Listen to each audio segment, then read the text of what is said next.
No niin, päivä tuossa.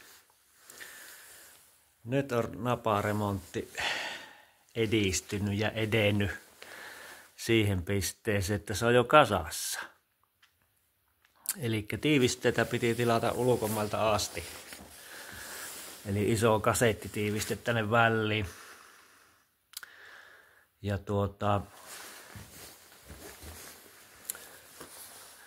tiiviste tuonne juureen.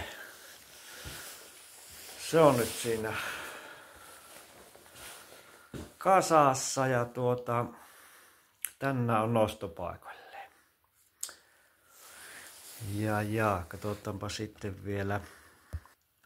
Niin, se holokkimysteeri mikä oli rikki, niin kyllä siihen syy selvisi, miksi sitä oli laippa murtunut.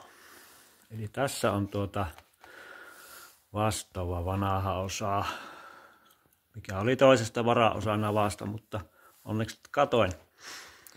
Niin siellä on tuommoinen ura tuolla laipan juuressa, niin sehän tekee sen, että kun keskeltä kirittää pultilla, niin se tuosta reunasta vastoo ja sitten se murtaa se poikki.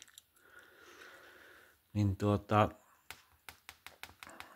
pitkällisen metästyksen jälkeen sain tilattua jollakin tilausnumerolla päivitetty versio ja siinä oli sitten laippa suora. Tämä on toinen holokki, mutta siinä oli laippa suora ja siinä oli se perimmäinen syy, minä uskon näin. Ja sitten kipasti ulos.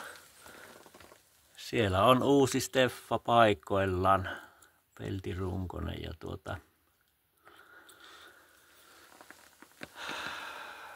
kohta nostamme sen paikoillensa. Joo, tässä on vielä ne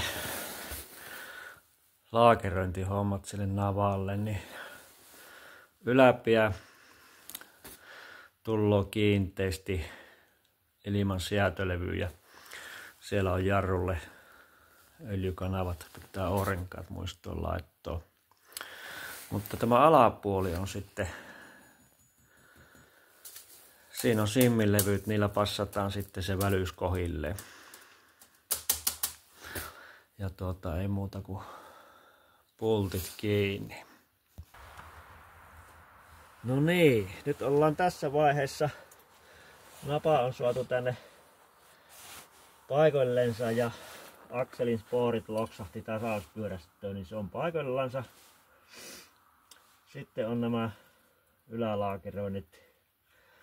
Siellä oli ne öljylinjat, siellä on orenkaat. Katsotaanpa lupsahtaako se paikoillensa. Tässä ei pitäisi olla muuta. Kyllä. Se lähti sinne menemään ja ei muuta kuin pulttia perään. No niin, nyt on tämä alalaakerointi täällä mänössä ja tässä on ne simmit, passaussimmit. Äsken oli yksi paksu, kaksi ohutta vajin kiinni. Tuntui pientä klapia ja otettiin yksi ohut liuska pois. Se on joku 0,02 ehkä paksu. Ja nyt kirittään uudestaan. Se on tarkka juttu, että siihen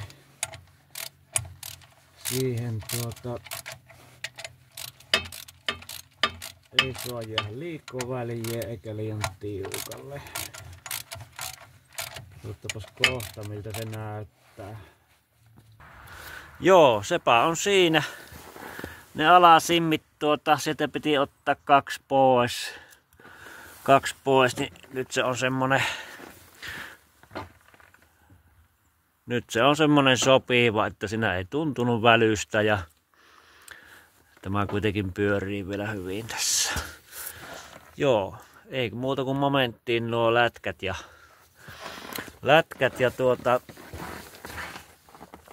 täältä sitten jarruletkut ja sitten ilmaus Tuolla on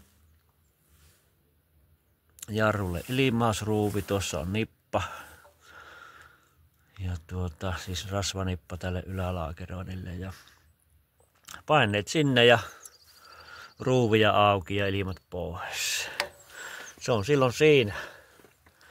Ja uusia renkaita paikoillensa ja katsotaanpa eteenpäin.